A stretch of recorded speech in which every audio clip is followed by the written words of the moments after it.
जीवन में याद रखना, जिसके जीवन में कृष्ण होगा, लक्ष्मी तो उसके घर दासी बन के रहेगी। जहां पति होगा वही तो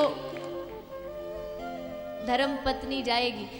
लक्ष्मी संसारियों के पास जाती तो लक्ष्मी का वाहन उल्लू है, उल्लू पे बैठ के जाती, मतलब संसारियों के पास लक्ष्मी जाएगी तो सही, लेकिन बुद्धि भ्रष्ट कर देगी। लेकिन वही लक्ष्मी जब नारायण के साथ तुम्हारे घर में आएंगी तो तुम्हारी बुद्धि को सद्बुद्धि में बदल देंगी। इसलिए लक्ष्मी लक्ष्मी चाहिए चाहिए चाहिए, धन चाहिए तो सही, लेकिन लक्ष्मी जी अकेली मत आना, ठाकुर को अपने साथ लेके आना। हमको आप अकेली नहीं चाहिए, हमारे ठाकुर आपके साथ चाहिए, ताकि फिर हम उस लक्ष्मी को किसी सद्कार्य में लगा सके।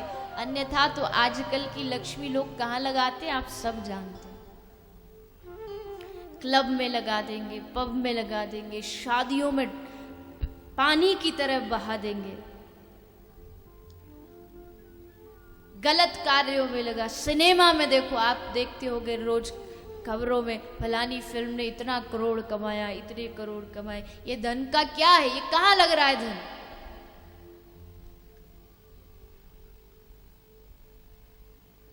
लेकिन जब वही लक्ष्मी भगवान नारायण के साथ आएंगी तो उस धन का सच्चा सदुपयोग होगा। वो धन कथा में लगेगा, वो धन भागवत में लगेगा, वो धन गौ सेवा में लगेगा, वो धन गरीब की सेवा में लगेगा, वो निर्धन को भोजन कराने में लगेगा। मैं आप सबसे प्रार्थना करूं, देखिए धन का, पैसे का कोई कटाक्ष नहीं है।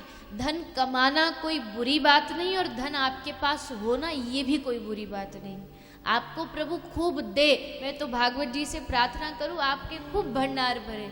लेकिन ये ध्यान रखें कि आप जितना भी कमा रहे हो, इसमें आपके अकेले का हिस्सा नहीं है, इसमें बहुत लोगों का अधिकार है, इसमें कई लोगों का जीवन है।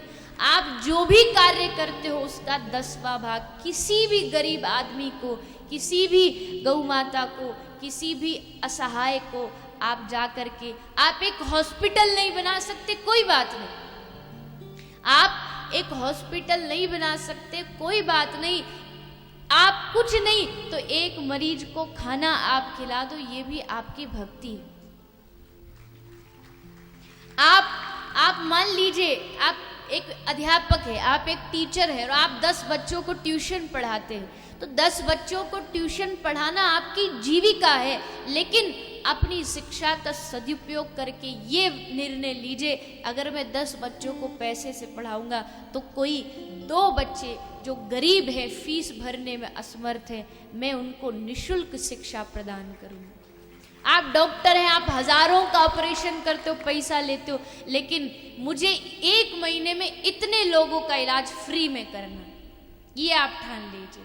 ये छोटी छोटी चीजें अगर आप शुरू कर देंगे और अपने कर्म से आप समाज को कुछ देना शुरू कर देंगे तो समाज में एक बहुत बड़ी क्रांति आ सकती है।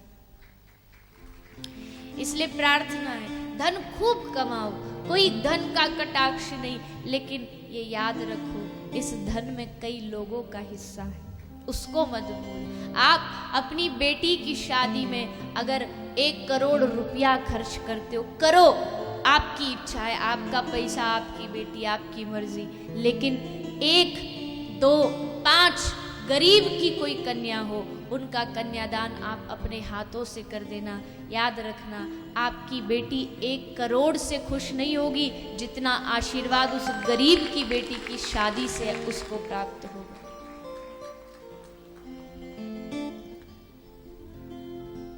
समाज में कुछ बदलाव की आवश्यकता, और वो बदलाव ऐसे कथा प्रांगणों से ही शुरू हो सकता है।